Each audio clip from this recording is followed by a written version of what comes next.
In West Virginia's White Sulphur Springs in 1926, a little Catherine Goldman is waiting and labeling the geometric figures in a stained glass window while her parents are speaking with a school official. Catherine is an accomplished student and math prodigy, so the authority wants to send her to a school for brilliant students. Since Catherine is just 8 years old, she will have to miss several grades because the only school of its kind for colored pupils begins in the 6th grade.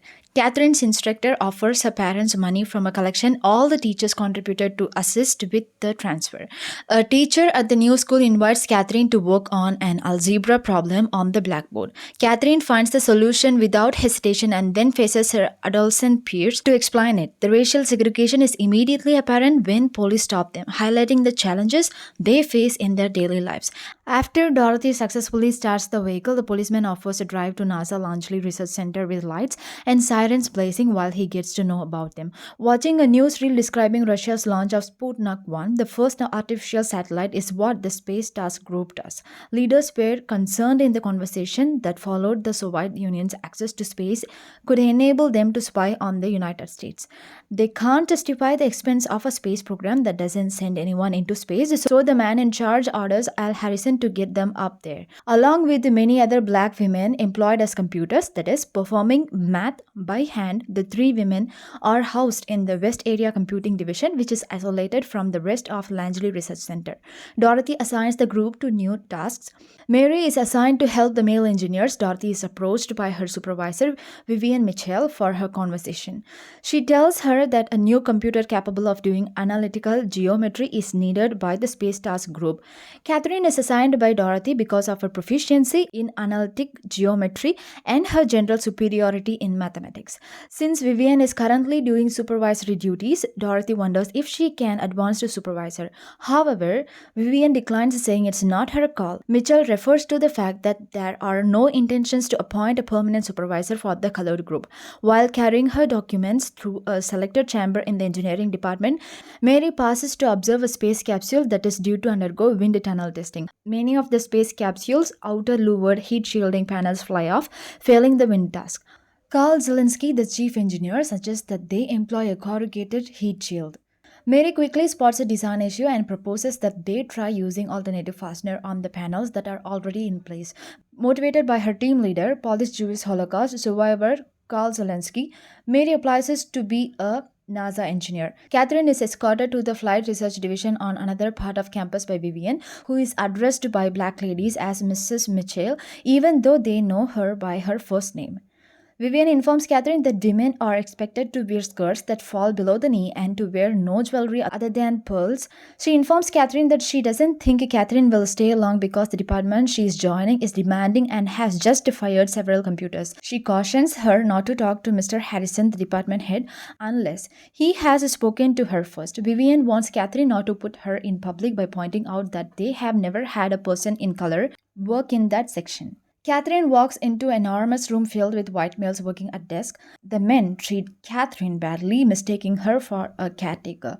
Mr. Harrison fortunately meets Catherine and he signs some work to do within the end of the day. In the meantime, Paul Stafford gives Catherine a ton of work to verify. He is brief with her, assuring her that his numbers are flawless and that he needs them verified by the end of the day. Additionally, he has obscured a great deal of material implying that Catherine needs a higher security clearance and that it is untrustworthy. When Catherine asks where the toilet is, Ruth, the only other woman in the department and a white lady, responds, "I don't know where your toilet is." Urging herself outside, Catherine discovers that the building's lavatory is reserved for white women. So, she needed to run half a mile out of the building to use the lavatory for colored women. She carries her work with her and keeps proofreading as she pees. Catherine gets herself a cup of coffee to the disapproving glare of the white members of the Space Task Group, who know that in segregated Virginia, white people and people of color don't typically drink from the same pot. Nothing is said on that day by anyone. After working as a supervisor for years, Dorothy is upset that Vivian hasn't made her supervisor and complains about this to the other two as she drives them home that evening. Catherine has three daughters, and Donna Biscoy, Catherine's mother, looks after her kids while she works. Kids bemoan the length of time their mother has been absent. She cites her new role as the cause. Catherine's attention is drawn to a dashing colonel, while the three women attend church with their families. Following the cookout, Colonel Jim Johnson approaches Catherine and strikes up a conversation. Jim makes a mistake when he finds out about Catherine's job at NASA, stating that he is shocked that they let women do something so taxing. She chastises him and walks off. On the launch pad, the NASA staff members assemble to greet the astronaut, John Glenn among them. Later on, Glenn will pilot the Friendship 7, making history as the first American in orbit. Despite being told not to, he approaches the black women standing separately from white staff members and strikes up a conversation. Catherine goes for a coffee the following day and she discovers a different pot marked colored. She also finds it empty as no one is ready to touch or fill the coffee can. As usual, Paul hands Catherine some calculations. She couldn't answer the issues otherwise, so she had to hold it up to the light to read it. Catherine steps up and does the math even if no one else notices. Dorothy finds out from Michelle that NASA has deployed an IBM 7090 electronic computer that poses a danger to human computer replacement. Al Harrison walks in and queries who fixed the equation that has been left unresolved on a big chalkboard after some time has passed.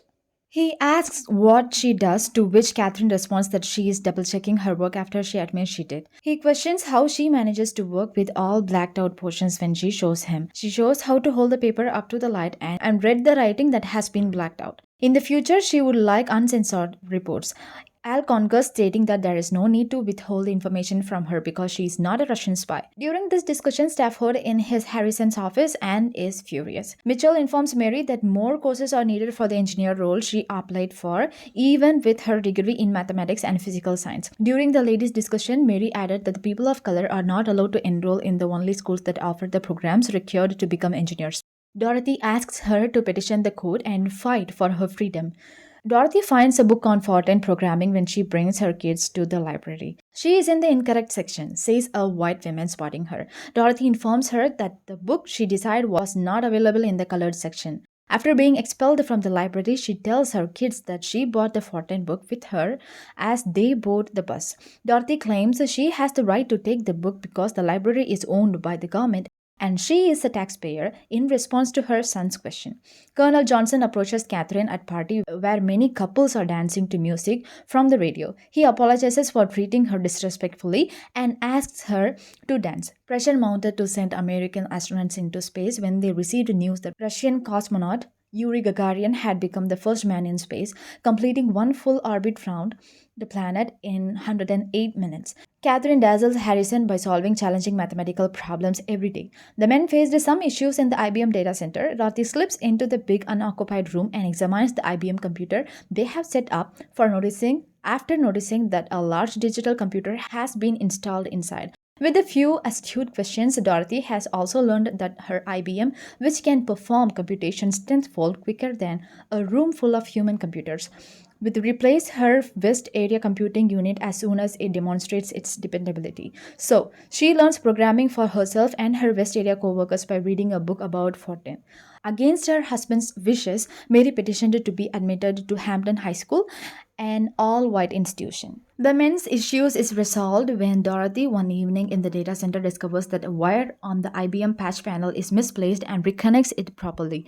Catherine runs the long distance to use the loo for colored ladies on the wet day. Al Harrison visits her workstation in an attempt to find her, but she is absent once again. Harrison asks her why she leaves for so long each day when she eventually returns.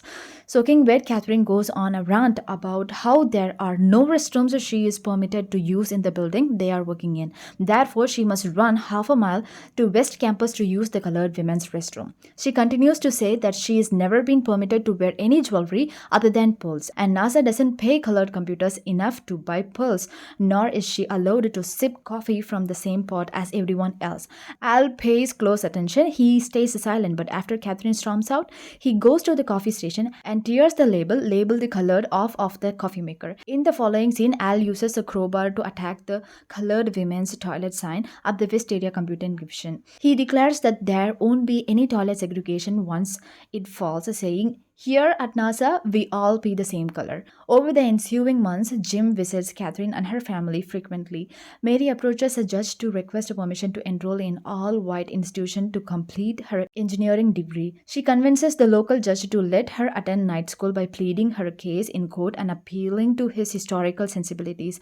Assigned to produce reports, Catherine places her name on the byline after Paul Stafford's because she did most of the research. Following her request, Al permits Catherine to participate in a high-level discussion aimed at determining the space capsule's point of re-entry. Asserting that computers cannot write reports, Stafford forces Catherine to erase her name from them and gives Stafford all credits for her work. Whenever Catherine attends the discussion, Paul gets pissed off and refuses to take Catherine to the meetings where fresh data is being discussed. Suddenly, one day, the male technicians barge in and ask Dorothy what she is doing. She was testing a program on a set of punch cards. When they discover that Dorothy, who has been tinkering around in her free time, has accomplished something that has evaded them for weeks, getting the computer to run a program and get useful results, they are relieved that she won't break anything. Catherine and Paul Stafford are at odds over credit for the reports they both contribute to. The details of the friendship mission are changing so quickly. Catherine's calculations are frequently incorrect by the time she completes them. Catherine contends that she must attend meetings where fresh knowledge is discussed,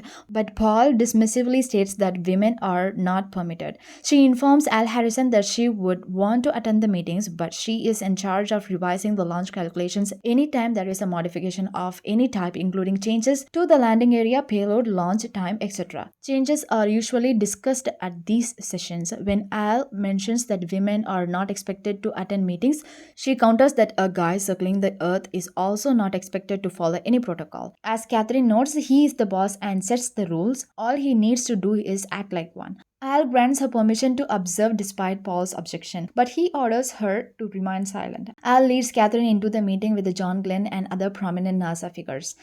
They need a technique to determine Glenn's Friendship 7 space capsule's landing location. One of them grips to Al. Al is silent for a moment, thinking over the issue. Subsequently, he extends a piece of chalk towards Catherine and requests that she attempt it. Though unprepared, Catherine considers her option and covers half of the whiteboard with a series of equations that indicate Glen with a splashdown at specific latitude and longitude close to the Bahamas based on the present plans. Everyone is impressed, including John Glenn, as they are unable to find any weakness in her reasoning or calculations. Al has threatened to withhold payment from the men who are struggling to get the mission to operate. Dorothy explains that she has mastered Forten and has been instructing the computers in her group about Forten and the IBM mission when Vivian observes that they are lacking computer programmers. Dorothy makes plans for all 30 of the ladies under her supervision to accompany her and become data center employees. As they all go together to their new section, Dorothy informs the women that they all have been reassigned. Mary becomes the first woman of color to attend classes when she is allowed to enroll only at night. Catherine is still calculating trajectories and producing reports as John Glenn's launch draws near, but she can now put her name in the bylines because Paul has now moved past his racist grievance and she is greatly valued by the project. In the lavatory, Vivian encounters Dorothy. She expresses regret to Dorothy for never assigning her to be a supervisor. Dorothy is informed by Vivian that she has nothing against the black ladies who work for her and that she has always done what is best for them. Dorothy gives her a quick look before leaving and cynically remarks, "I know you believe that."